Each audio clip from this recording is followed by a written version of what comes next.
Montana This Morning continues on Montana's News Leader. President Trump says he doesn't blame China for beating the U.S. on trade. I'm Stephen Portnoy, traveling with Mr. Trump in China. I'll have that story coming up. We initially got a call for a service call. A dog was in the pond, stuck. Good morning. Thank you so much for joining us here on this very lovely and not so chilly Thursday morning. As we mentioned, our top story for you now.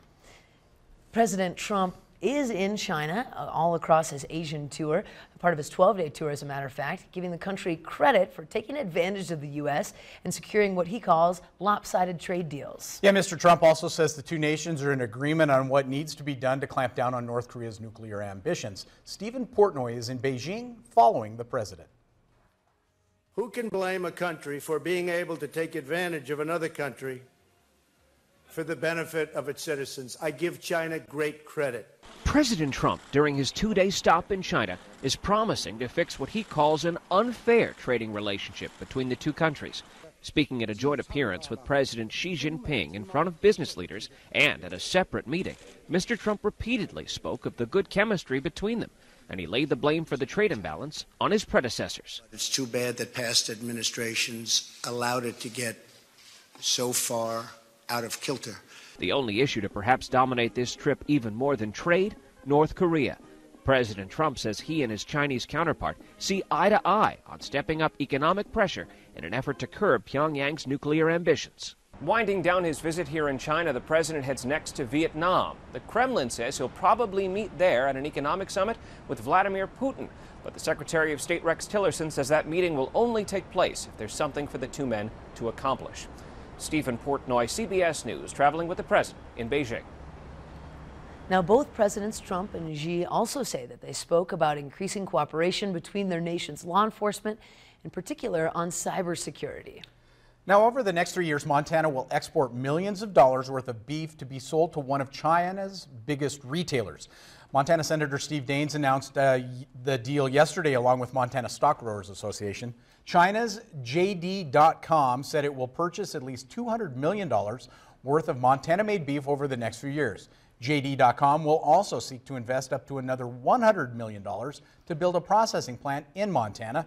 Montana Stock Growers Association told MTN the deal has been in the works since this summer and is a great opportunity for producers. I think it speaks very highly of really the producers, what we can produce in Montana, and really the quality that we have in Montana. And it's an opportunity for us to share this with the world, basically. Now, JD.com also announced its intentions to build a new processing plant in Montana, though there's no word yet on exactly where that will go. We'll continue to follow that. As mentioned, JD.com also announced, again, that processing plant by 2018 is the date that we're talking about. Wow. That actually coming in Montana. Moving in pretty quick. Good stuff. Yeah, no, great news for Montana stock growers. Excellent. Yeah. And excellent weather this morning. I mean, not balmy, but certainly more warm than the last couple of mornings. So I'm going to give you some credit for that. Thank you. I see a number above freezing. Yes. Get out. That. I know, crazy talk, right? Yeah. The cloud's making a big difference early on today. You guys poke fun at me, but it's 33 degrees in Ennis. I think that's what Chad is referring to because that is the only temperature above the freezing mark. Most area temperatures should be into the mid to upper 30s today. We do have some patchy fog in these low-lying areas this morning, but we do have a little snow heading this direction before it's all said and done. We'll talk about the timing of all that coming up in just a few minutes. Thank you, Matt. Now 6:34. As we did hear earlier this week, Governor Steve Bullock is calling the legislature into special session to consider what he calls a compromise proposal to the balance of the state budget. But as MTN News learned yesterday, majority Republicans already are planning to expand the agenda of next week's session.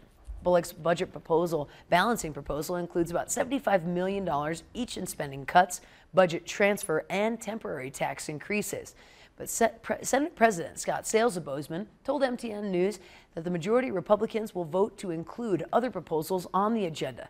Those additions include lowering the legally required amount of cash that the state must have as a year-end budget cushion and another $30 million from a state employees' health fund. Together, these proposals alone generate about $130 million towards filing the state's $227 million budget hole. I think the majority of our caucus will agree that we just need additional ideas out there in order to balance the budget. And so this is going to give us the opportunity to work with Democrats and hopefully with the governor's office to explore more of these ideas in full. Why wouldn't you put that on the table right now while we have everybody here to see if, to flesh those things out and see if they make sense for the state of Montana?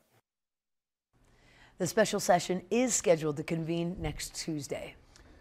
Now, Montana's budget cuts are forcing the Butte School District to work for funding wherever it can. School district estimates it lost about $2 million in funding from the state due to recent budget cuts, but school district officials credit the voters for passing 2 school levies that will allow the district to avoid cutting any staff or programs for at least the next 2 years.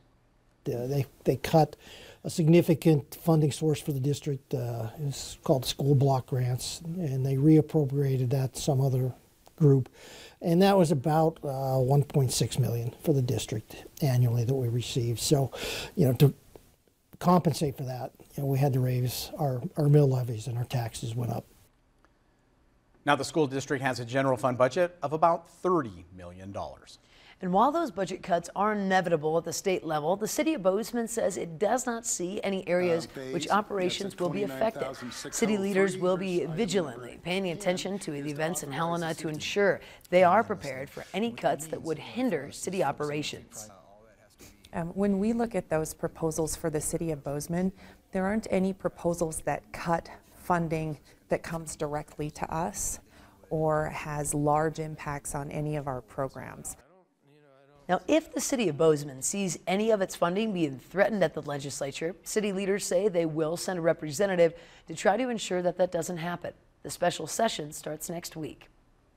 In other news, a Bozeman golden retriever is gaining some internet fame along with 3 Bozeman firefighters after he was rescued from a pond. MTN's Morgan Davies has a story of Finn and how you can keep yourself and your 4-legged friends safe from falling in freezing waters. Early Thursday morning, Bozeman firefighters were paged for a rescue. We initially got a call for a service call, and Captain Norby got onto his MVT and it said a dog was in the pond, stuck. And so initially that's when you know you're going to rescue. The dog in the pond was a golden retriever named Finn. Up, there was the dog, Finn, who was sitting calmly on the shelf. And when we got out, Tim grabbed the rope bag and Captain grabbed the throw bag just in case if I could throw it to the dog. And we hooked me up and I just crawled out there. I fell through right before the dog, crawled around and broke some ice. I fell again, but I broke some ice so the dog could come to me. And once I got the dog, they pulled me on shore. Thankfully, Finn was fine and was able to walk on his own when he was out of the water. But as we continue into the winter months, everyone can learn an important lesson from Finn. If you do fall into the ice, what you need to do is just hold on to the shelf, just like Finn. He had his 2 paws on the shelf. First, try to self-extricate. That'd be the best way to get out of there. Try to self-extricate. If it fails, try to remain calm, because the more energy you burn, the faster hypothermia can kick in. Now, if you are a witness to someone falling in the ice, you don't want to go after the person or animal. Then you risk falling in. You just want to call 911 and wait for help. In Bozeman, Morgan Davies, MTN News. Scary story there. Great stuff, though. Great effort by Bozeman Fire to go Absolutely. And do the right thing. Happy ending for everybody. Happy ending, for sure. A little chilly ending, but yes, happy ending. Here's a little preview of what's coming up on Montana this morning. I'm Kenneth Webb in Bozeman. If you're looking for those winter tires, there may be a long wait for several tire stores here in town. Coming up, I'll tell you why. Good morning. Ahead on CBS This Morning, we'll talk with Republican Senator John Thune about the Senate version of the tax reform bill, how it reportedly goes even further than the House bill when it comes to eliminating deductions, plus the new warning that some fidget spinners could have dangerously high levels of lead, and why Target is not pulling them off shelves. See you at 7.